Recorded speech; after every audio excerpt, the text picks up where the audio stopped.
बेटा आज हम अवधपुरी में राम का पेज नंबर 3 पढ़ेंगे।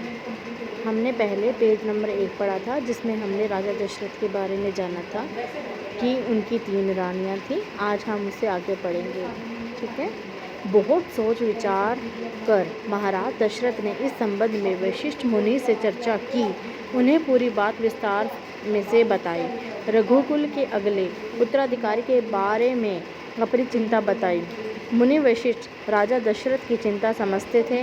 उन्होंने दशरथ को यज्ञ करने की सलाह दी। तो उन्होंने क्या सलाह दी राजा दशरथ को कि वो यज्ञ करे। क्योंकि उनकी कोई संतान नहीं थी। उन्होंने बोला अगर आपको संतान चाहिए तो एक यज्ञ करो। तो उस यज्ञ का क्या नाम था? पुत्रेष्टि यज्ञ। महर्षि ने कहा आप पुत्रेष्टि यज्ञ करें महाराज, आपकी इच्छा पूरी होगी। यह यज्ञ महान तपस्वी ऋष्यशृंग की देखरेख में हुआ। पूरा नगर उसकी तैयारी में लगा हुआ था। यज्ञशाला सरयू नदी के किनारे बनाई गई। जो यज्ञशाला थी कहाँ बनाई गई? वो सरयू नदी के किनारे बनाई गई। यज्ञ में अनेक राजाओं को निमंत्रण किया गया। तमाम ऋषि मुनि पधारे। शंख ध्वनि मंत्रोच्चार के बीच एक एक सबने आहुति डाली। अंतिम आहुति राजा दशरथ की थी। यज्ञ पूरा हुआ। अग्नि के देवता ने महाराजा दशरथ को आशीर्वाद दिया। कुछ समय बाद दशरथ की इच्छा पूरी हुई। तीनों रानियां पुत्रवती हुई। महारानी कौशल्या ने राम को जन्म दिया। किसको जन्म दिया था? महारानी कौशल्या ने राम जी को। और चैत्र माह की नवमी के दिन रानी सुमित्रा के 2 पुत्र हुए, लक्ष्मण और शत्रुघ्न। रानी कैकेयी के पुत्र का नाम भरत रखा गया। राजमहल में खुशी छा गई। नगर में बधाइयाँ बजने लगीं, मंगल गीत गाए गए। हर ओर खुशी, उत्सव जैसा दृश्य। राजा दशरथ प्रसन्न थे। उनकी मनोकामना पूरी हुई। प्रजा प्रसन्न थी कि दशरथ की चिंता दूर हुई।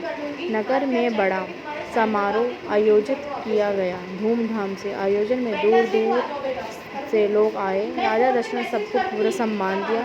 उन्हें कपड़े, अनाज, धन देकर विदा किया। चारों राजकुमार धीरे धीरे बड़े हुए। बहुत से सुदर्शन साथ खेलने निकलते। लोग उन्हें देखते रह जाते। आंखें उनमें हटती ही नहीं थी। चारों भाइयों में आपस में बहुत प्रेम था। वे अपने बड़े भाई राम की आज्ञा मानते थे।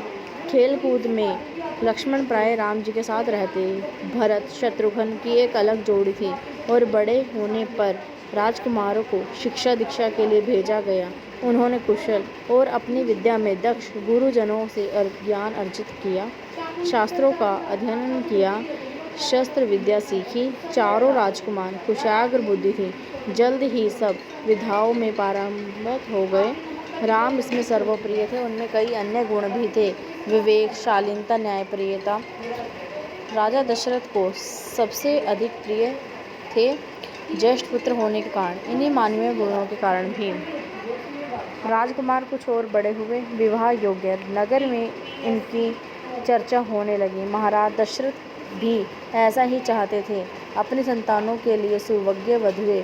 परिजनों में चर्चा पहले से हो रही थी। बाद में पुरोहित को भी इसमें शामिल किया गया। अयोध्या का राजमहल एक दिन ऐसी ही चर्चा चल रही थी। गहन मंत्रण। तभी एक द्वारपाल घबराया हुआ अंदर आया। उसने सूचना दी कि महर्षि विश्वामित्र पधारे हैं। महाराजा दशरथ तत्काल अपना आसन छोड़कर खड़े हो गए। द्वार की ओर बढ़े। महर्षि की अगवानी करने लगे। उन्हें लेकर दरबार में आए। विश्वामित्र को ऊंचा आसन दिया गया। विश्वामित्र कभी स्वयं राजा थे, अब बहुत बड़े बलशाली। बाद में अपना राजपाट छोड़ दिया और संन्यास ग्रहण कर लिया। जंगल चले गए। वहीं उन्होंने अपने आश्रम बनाया। उसे उन्होंने विद्या सिद्धाश्रम नाम दिया। महर्षि के स्वागत सत्कार के बाद दशरथ ने कहा महर्षि आज्ञा दे, मैं आपकी सेवा कर सकता हूँ। आप अपने मन की बात कहिए।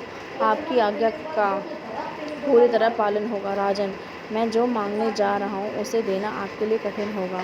आप आज्ञा दीजिए महर्षि। मैं उसे पूरा करने के लिए तत्पर हूँ, बिल्कुल नहीं हिचकूंगा। मैं सिद्धि के लिए यज्ञ कर रहा हूँ, अनुष्ठान लगभग पूरा हो चुका है, लेकिन 2 राक्षस उसमें बाधा डाल रहे हैं। मैं जानता हूँ कि उन राक्षसों को केवल एक ही व्यक्ति मार सकता है, वह राम है। आप अपने ज्येष्ठ पुत्र को मुझे दे दें ताकि यज्ञ पूरा हो सके। विश्वामित्र ने कहा।